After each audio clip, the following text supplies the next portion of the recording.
Hey everybody, it's Master Gallengeist here, bringing you my review of the first season of JoJo's Bizarre Adventures on Netflix. And I overall really enjoyed this, and now I understand a lot more of the JoJo memes on the internet more. I mean, I thought they were pretty funny, but now that I've given the proper context, it's even more hilarious. But it was kind of uneven in that I liked the first part more than the second part.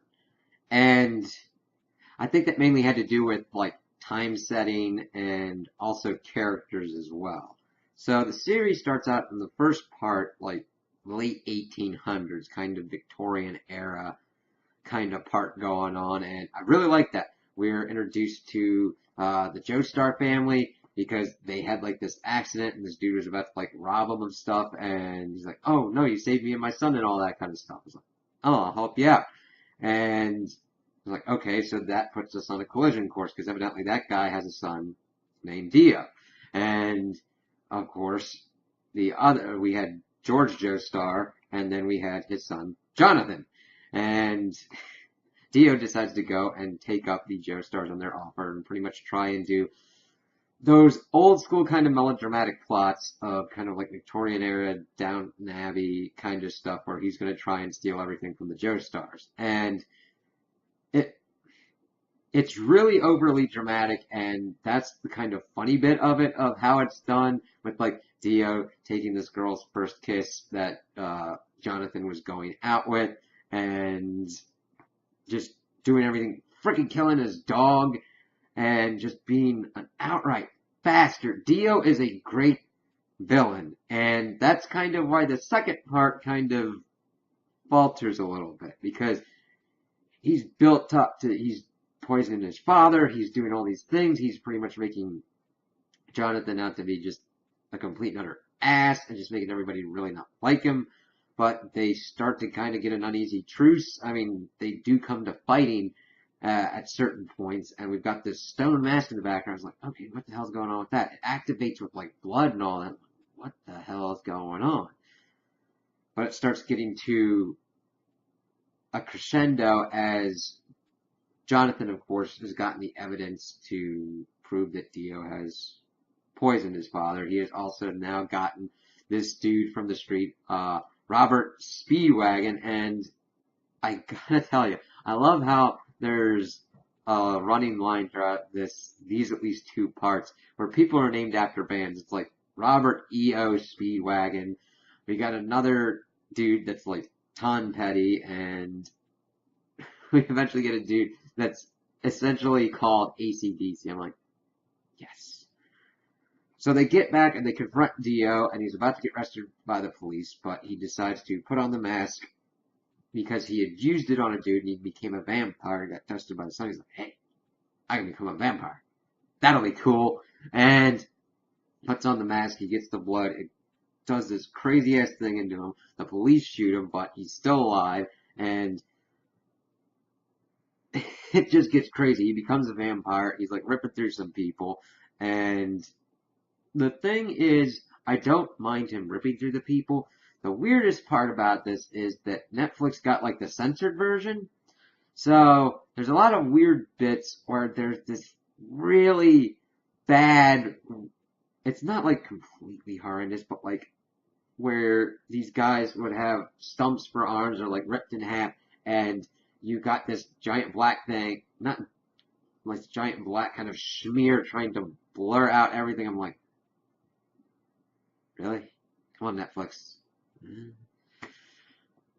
So he's pretty much going on a rampage, and then Jonathan gets into his head to pretty much burn down the house, and he pretty much tries to sacrifice himself to kill Dio, and it doesn't work, but he has severely wounded Dio to the point that he has to kind of like do his stuff in the background. But of course, Jonathan gets rehabilitated. He's reconnected with his love, and they kind of like are trying to figure out what to do next when they're then approached by Zeppeli, who is this guy who is connected with the Stone Masks, that he was the one that was looking around, doing an invention and everything, and got one of these stone masks, and of course someone did it on a boat, and was like ripping through the boat, and he found out it was his father, so he's made it his life mission to destroy the stone masks. Well, the stone mask, because we only know about one at this point.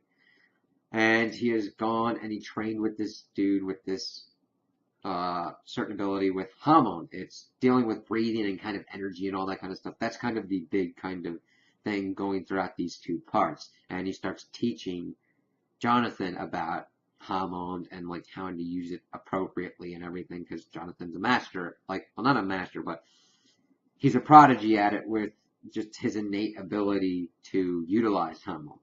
And of course, this starts getting the effect that Dio has gone and created his own little kingdom of like vampires and zombies and all that. And of course, Zeppeli and Jonathan and Speedwagon go and try and figure out how to take him out.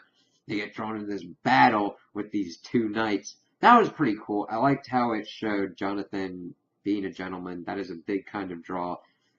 You really wouldn't have it be as compelling if you didn't have a good, compelling protagonist as well. And Jonathan is. He of course, is a little bit whiny in the beginning with what Dio's doing, but he starts to grow as a character, and he starts taking his responsibilities with Hamon and trying to deal with Dio pretty seriously.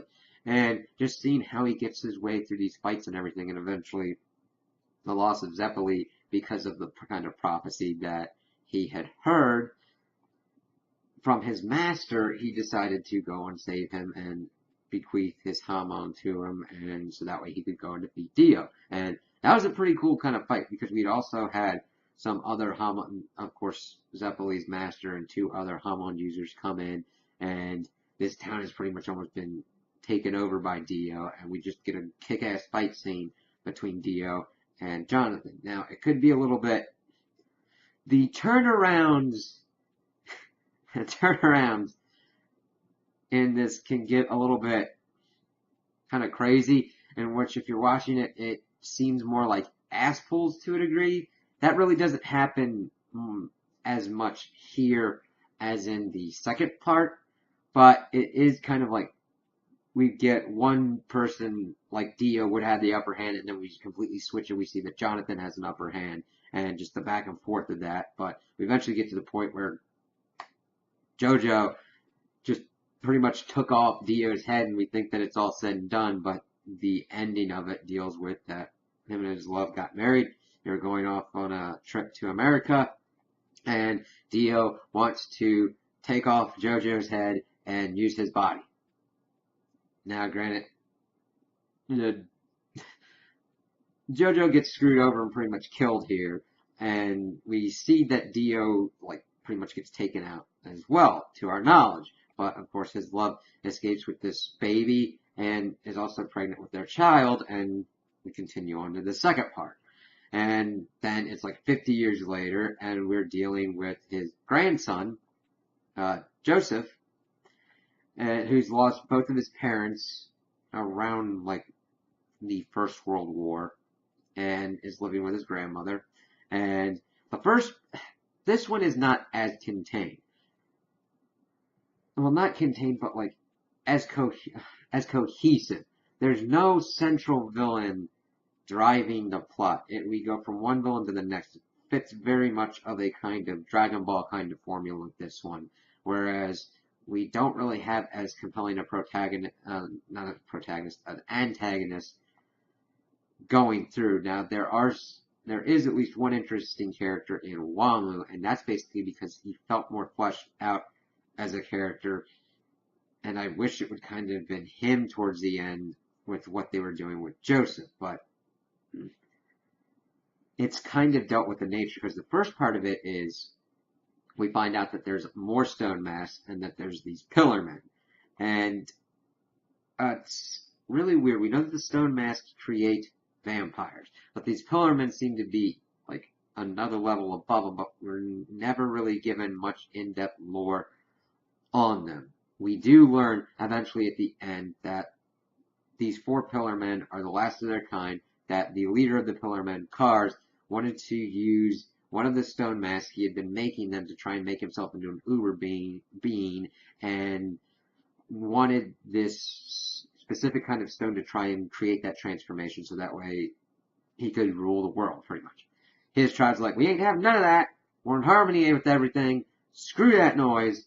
Battles ensued, and him and his loyal companion were able to wipe them out, except for themselves and 2 babies.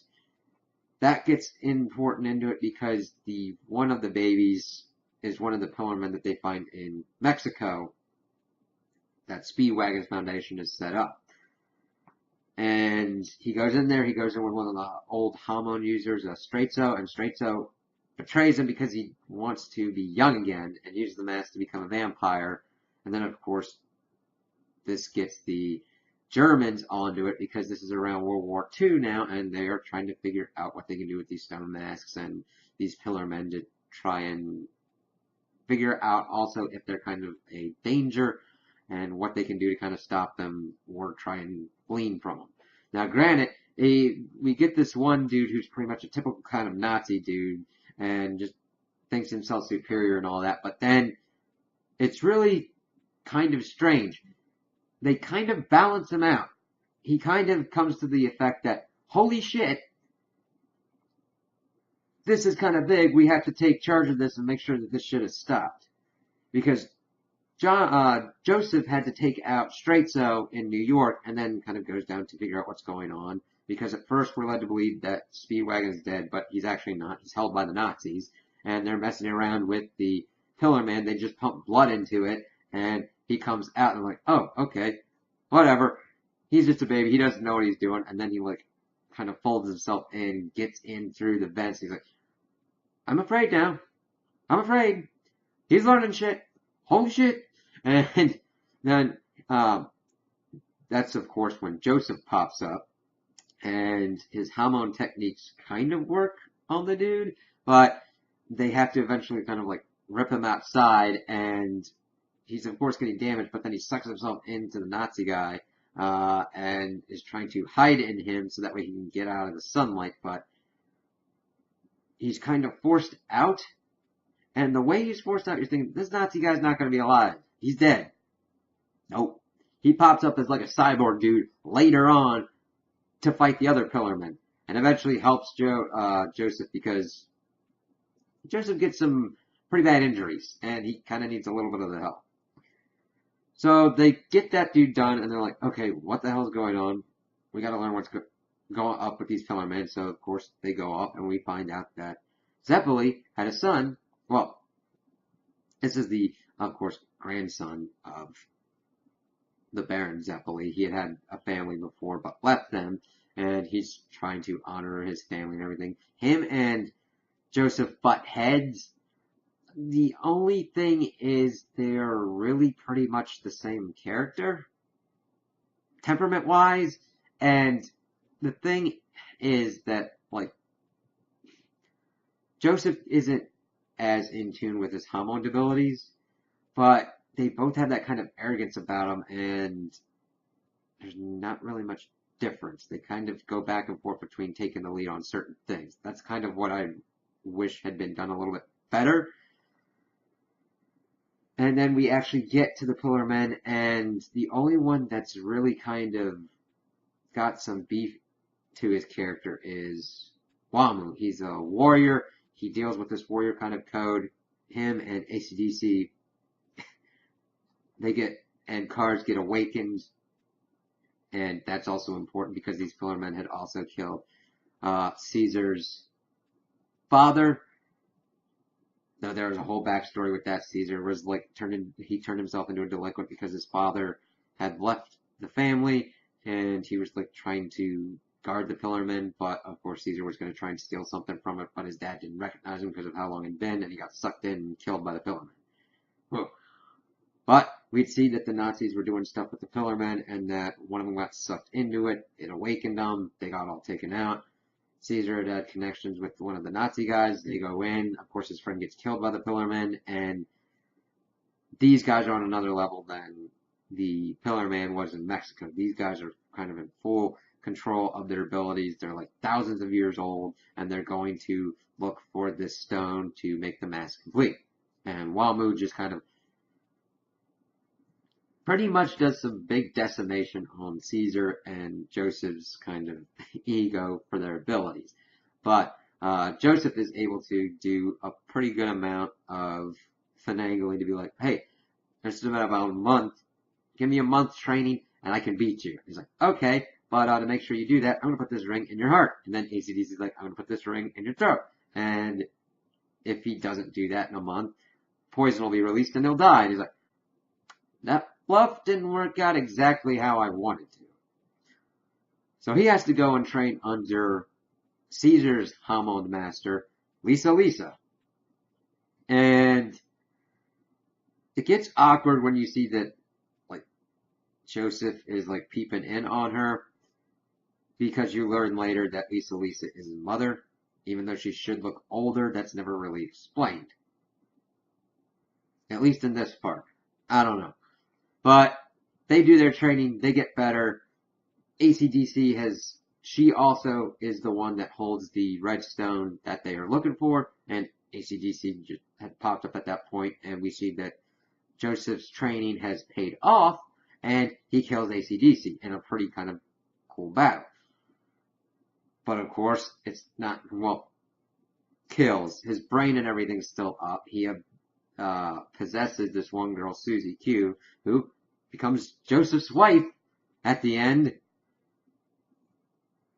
And she is so ditzy and just pretty much like, this is one of the only other characters we've got. Let's do that. I would have almost rather had, like, you could barely put it, like, if you had just brought in a random female character, that would have worked just as well, but she's like, just nothing there, man. So they have to figure out a way. They are able to kill AC/DC and get her alright and everything, and then AC/DC at this point had sent the red stone off closer to his allies, so of course they have to go and find it out. That's of course where they meet up with the Nazi guy from Mexico, von Stroheim, and he has now become pretty much a cyborg dude, and he tries to take out Cars, but that doesn't work out so well, and Cars is pretty much laid a trap with Wamu, and they go in. That's of course where, well, Caesar kind of forces their hands and says, I'm going to do this, after we learn all this tragic backstory, and just like, damn, I was being kind of a dick. He's one of, I mean, they both kind of even out a little bit, but since Joseph is the one that's the main protagonist in here, he usually gets the more character development going on.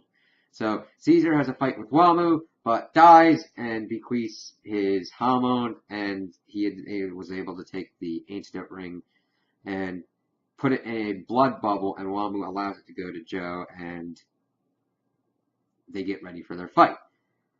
They had almost got screwed over because there's at least 100 vampires in there as well, but Lisa was able to bluff it and be like, okay, we'll do this one-on-one combat. We got the redstone. Let's do this. We then cut to the next night, and they do this kind of chariot race with Wamu and Joseph. That was actually pretty interesting. There's more of a kind of back and forth here than the usual kind of thing going on. And, of course, Joseph is victorious over Wamu, and it actually worked out pretty better. It didn't feel as much of an ass pull when Wamu was taken out, and he's able to take it. And there's a warrior respect between him and Wamu that I really liked. I liked their relationship. It was a more kind of respectful adversarial attitude than rather, you're a stone in my way or anything. It's more like, okay, we both have these abilities. Get that warrior rush kind of thing and be like, okay, we might be fighting against each other to end each other, but I respect your abilities and respect who you are. Cars has none of it. So we see that Lisa goes to fight him, but he doesn't fight fair. He actually uses a doppelganger. He takes one of the vampires, makes him look like himself, and pretty much takes out Lisa. She's not dead though yet. And we see, of course, Joseph try and help her. We see Speedwagon and this friend that he had made in New York, Smokey, pop up, and they have the help of the German army and the Speedwagon Foundation. Of course, at this point, Smokey and Speedwagon know that Lisa is Joseph's mother, and they're waffling back and forth between telling him about this. Of course, that doesn't completely pop up yet. Joseph is able to make sure that Lisa is protected, and almost take out Cars, but the thing is, Cars has the mask and the stone at this point, and when the Germans are using their ultraviolet light technology, it hits the stone and makes him into the super being, and proceeds to then do one of the creepiest goddamn things ever, turn his hand into a squirrel, and then have it freaking kill another squirrel and rip its way through a German soldier. It was just like, that's fucking freaky. And then it came back and turned into his hand again. And he's like, I am pretty much the ultimate being God thing. And is going to pretty much try and take out Joseph. Joseph, of course, takes the stone and is just running, trying to run away from people. And he's able to get into an airplane. And his idea is to smash him into a volcano. A bad idea. Doesn't work, though. Him and von Stroheim are pretty much... they take Cars down into a volcano. But he's able to get an armor set upon himself and get out and cut off one of Joseph's hands. Of course, he then tries to use Hammond on Cars, but Cars is able to use Hammond as well and really messes up his knee. He's about to perform a fatal strike with the Hammond, but Joseph is able to put the redstone in between him and Cars, and it creates a beam that, incidentally enough, does not harm Joseph's hand, but goes through and essentially sets off the volcano to shoot them up into the atmosphere. And Joseph essentially just pushes them out into space. It was prophesied that the redstone would also be used to undo the person that it became, the Uber Being. And they're like, I'm the greatest being on Earth. And he tried to use air to get back, but he froze, turned into essentially a giant space rock and was floating through space for all of eternity. Okay. And then everybody decides to hold a funeral for Joseph, and then he comes back. He's like, hey, I'm married and everything. Nobody knew I was alive? And his wife didn't send out the letter. He's running around. Von Stroheim had evidently helped him with a robotic arm, and then we get a little bit more about what happened to each character. Lisa getting remarried and everything.